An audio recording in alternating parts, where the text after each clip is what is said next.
Welcome to User Experience Points. In this video series, I'll be covering my impressions of the UX design elements that have been kind of making their way into games for some time now. It's a less visible part of game design that often gets overlooked, but now it's more important than ever as games evolve into more complex experiences. My name is Jordan, and I've been a UX designer professionally for about 2 years now after studying graphic design in college. The format of the show will likely evolve as I continue to refine what I want this series to be, but essentially each episode will highlight a few key user experience examples from the game of the week. In this very first episode of UXP, we're going to talk about the Destiny beta that ran last July. I was hoping to release this episode about 2 weeks ago instead of less than a week before the final game launches, but that intro took a really long time for me to make. Hey, do you want to see it again? Nah, I'm just kidding. The first thing I noticed when I launched the beta was how the first screen shows an impressive level of restraint, presenting the player with only a button prompt and a classy disclaimer about the beta's unfinished state. The mental load is kept light as the player is guided through the necessary setup like setting your screen bounds and adjusting brightness. Each step is presented with consistent messaging in the middle of the screen, informing the player its purpose and how to adjust it. Honestly, I can't really find any flaw with this.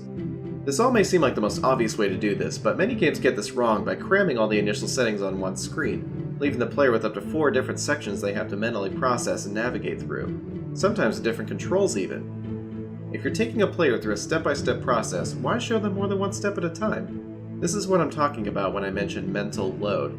It's the amount of information your player has to process before they can complete the task in front of them. Keeping this in mind is especially important with onboarding in video games because anything that creates a barrier between the player and their new adventure as a badass space warrior had damn well better go smoothly without requiring them to stop and try to decipher an overly complicated brightness slider.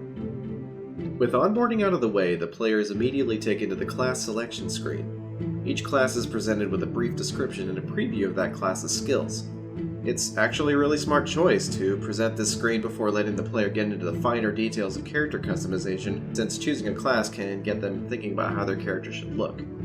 Character customization values quality over quantity by limiting the choices to more defining features like hair, face, and tattoos. No unnecessary cheekbone sliders here. These options are organized into sections, which keeps the amount of choices on screen at a very manageable 4 or less at any given time. One personal nitpick is the lack of information regarding race selection. Aside from appearance, no further lore is provided for any of the races, making them currently a purely cosmetic choice.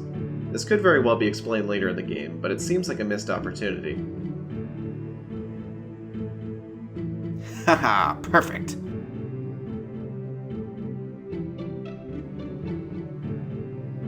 Getting the hang of the navigation in Destiny feels more like a satisfying adventure than a series of menus that must be used between knifing fools and riding around. What I'm getting at here is that moving the cursor like a video game character and using the whole controller turns figuring out how to equip items, adjust settings, and compare weapon stats into satisfying facts to discover rather than difficult information to find. Nothing on screen is beyond your reach because Sven can go anywhere and every UI element has more information waiting for you at point of use.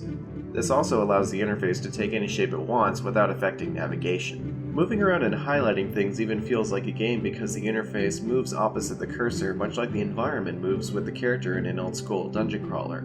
This mitigates the speed of the cursor as well, since whatever you're moving towards is going to meet you halfway every time. It might seem strange to use almost every button on the controller in the game's UI, but just because you're in a menu doesn't mean you need to limit the player to highlighting and selecting. Mastering the controls for a new game is a learning process that is satisfying when designed well, and there's no reason not to apply that experience to the interface itself. Expecting the player to master an interface that is often equally as complex as the game itself by making use of the same controls respects their intelligence and allows them to become more efficient at the unavoidably repetitive equipment management loop. This means less time spent upgrading your armor and more time knifing dudes. Yeah, I'm not very good at shooters. Hey, let's talk about one more cool thing. This is a quick one, but I have to cover the settings screen because it's exceptional for one very important reason. When you change a setting in Destiny, that choice is immediately saved with no further action required. A lot of games needlessly complicate things by making you choose between committing your changes all at once, or none at all, lumping them together as one action. I completely understand that sometimes games are built a certain way, and saving data on the fly like this might often end up beyond scope. So I commend Bungie's developers for building a game that can handle such a fluid user experience. Bungie has raised the bar all the way to the freaking moon by making Destiny's UI just as engaging as the game itself. I will definitely be revisiting this game if there's enough significant changes in the final release, and that companion app looks pretty cool too.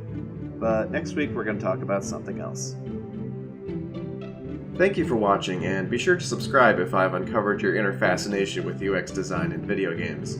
I'm very open to feedback, so feel free to leave a comment or find me on Twitter. See you next week.